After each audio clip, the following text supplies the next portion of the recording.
Okay, welcome back everybody. It's been a little while since I've filmed.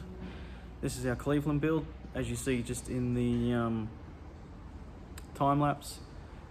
We had to file some rings. Now, a little bit of a tech tip: when you file the ring, it'll have a burr. So what I do is I grab a little hand file and just clean that burr off.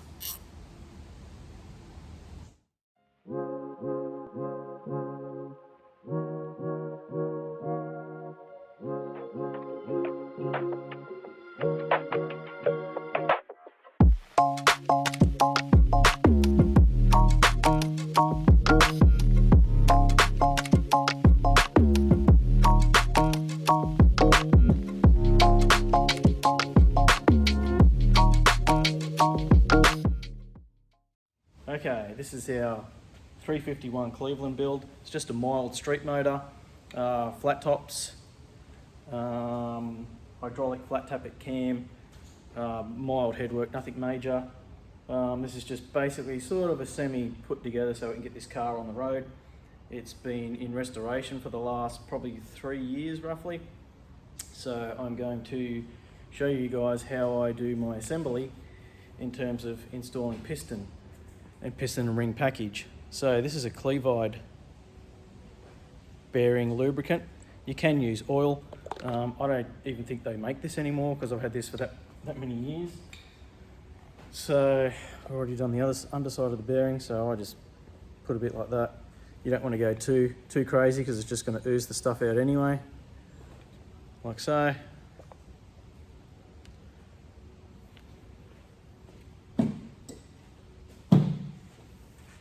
So now the next part is what I feel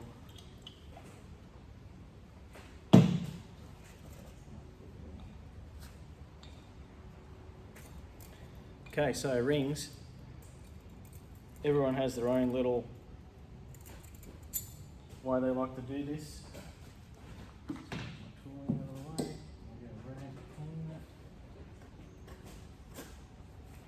Before I jump onto ring orientation, a little bit of methylated spirits. So a little bit of methylated spirits, just give them a clean up, just so there's no grease, dirt, or any of that sort of stuff from packaging, handling, manufacturing.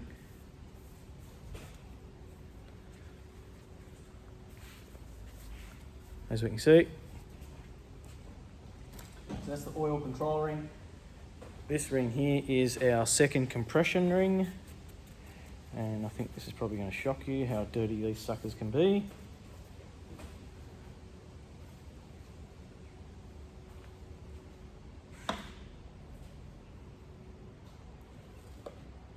So like I said, just a little bit of methylated spirits on a lint-free rag, and you can see the dirt we're getting from that. So you want to eliminate that because that will contaminate your inside of your motor and reduce the longevity, especially braking period. So arrow to the front naturally. So what I do is thrust is that way, so we want him to be there. That's that one installed.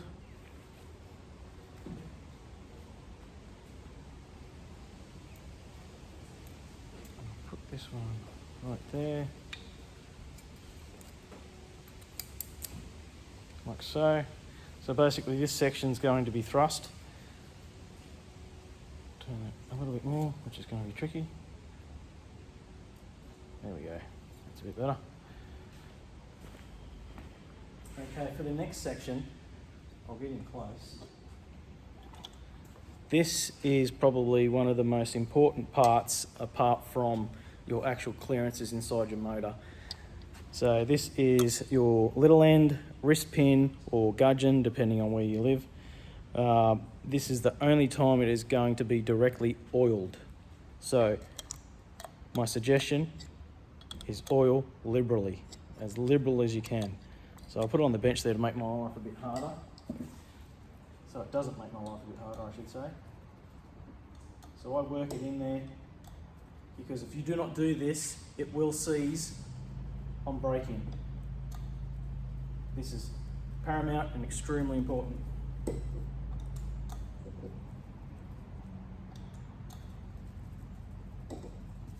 that sounds pretty good.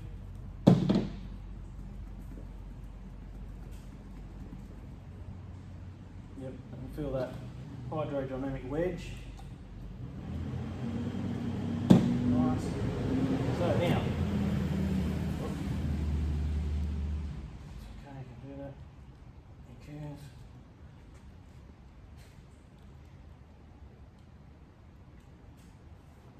So we have our little protector covers for our conrod bolts, so that way we don't cause any damage, especially to the ball and especially to the crankshaft as it is moving inways. So now what I do is oil the ball just to help things out. Now, as you can see, I'm pretty clean, and that's really important. So just give that a squirt.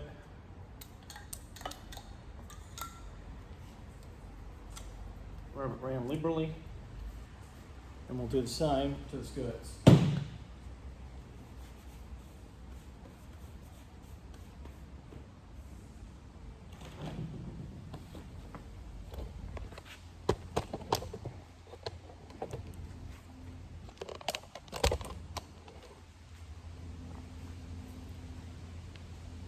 So check your sheet, wherever it is. That is missing. Yep, beautiful. Anyhow, check your instructions, because that will tell you which way the ring is meant to go. So this is the second ring with the taper to the bottom.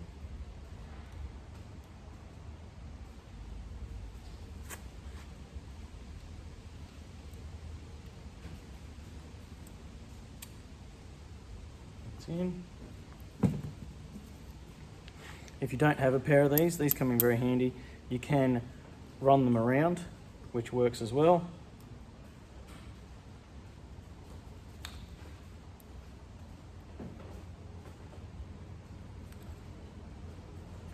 There we go, we're in.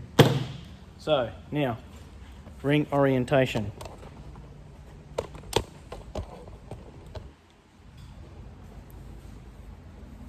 Arrow to the front. I put the top ring to the front and the second ring to the back, like so.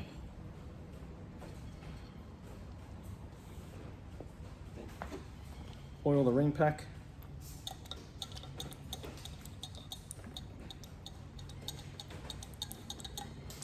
Put on the skirt.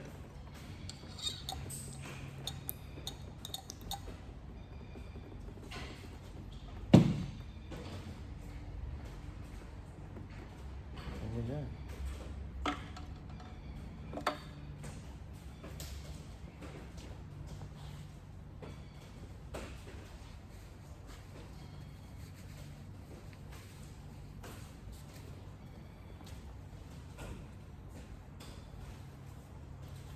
We'll go on the plane. Okay.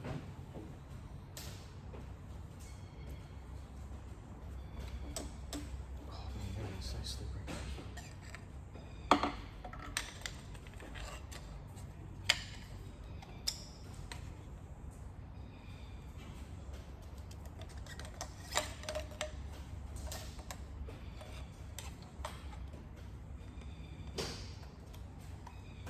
Come on, bitch.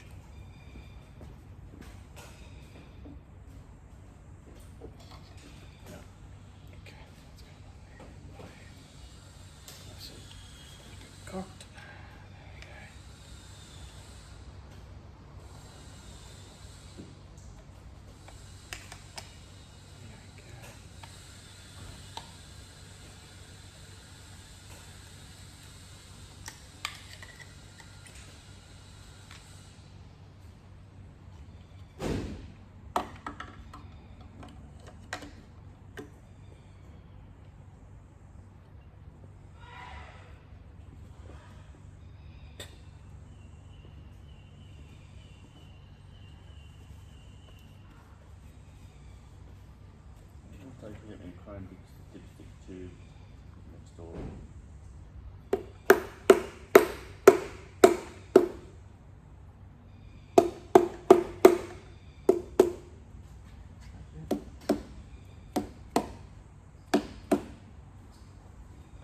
Here we go. $23 from Resto Country.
Okay, so we'll do a couple of rotations.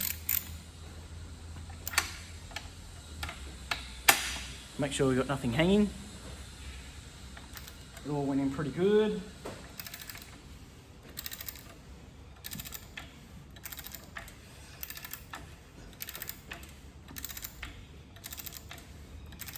Looks pretty good to me. Move on to number 4 now.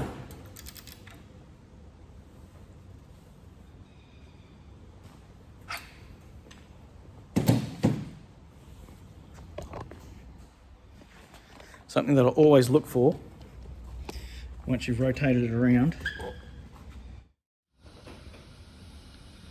So you'll see that big line down the front right here. That is our front top ring gap. And the rear one appears to be fine.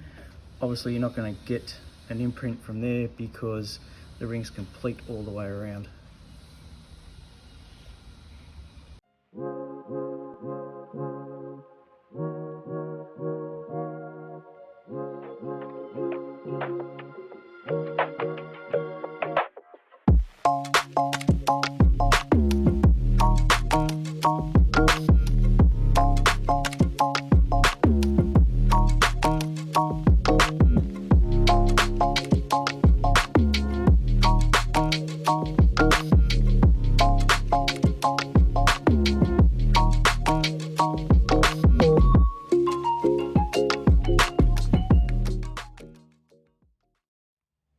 This is our cam retaining plate. It gets bolted in front of the camshaft to limit the cam from actually pushing forward in the motor. So these are the tiny little bolts right here. And what I will be doing from now on, except for the head bolts, pretty much everything gets Loctited. So I'll just dip it in this Loctite. I'll show you what I use in a minute.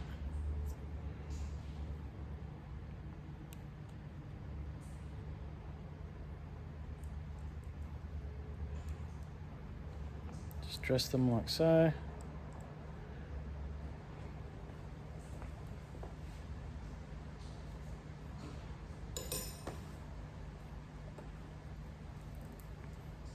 So what I use is Loctite 277. It is a high strength, high temperature. I will use that on the oil pan bolts. I'll use that on the flex plate flywheel, rocker or valve cover bolts, timing case, water pump, you name it, I'll use that. If it's an item that I think that doesn't need a higher strength, I'll go step down to the blue, which I think is 246. And that's just a more of a lower grade in terms of strength. But yeah, this is paramount. This is really important, especially if there's any harmonics. This will alleviate anything shaking loose. Okay, so we've degreed our cam. It was meant to be on 106 centres. We've got 104. That's as close as we could get it. The chain may stretch a little bit and it may settle in. So what we're about to do is bolt some cylinder heads on. And as you may or may not know, on a Ford, you'll have your gasket will be flipped. So you'll see the print will be different. But what you need to look for is the word front.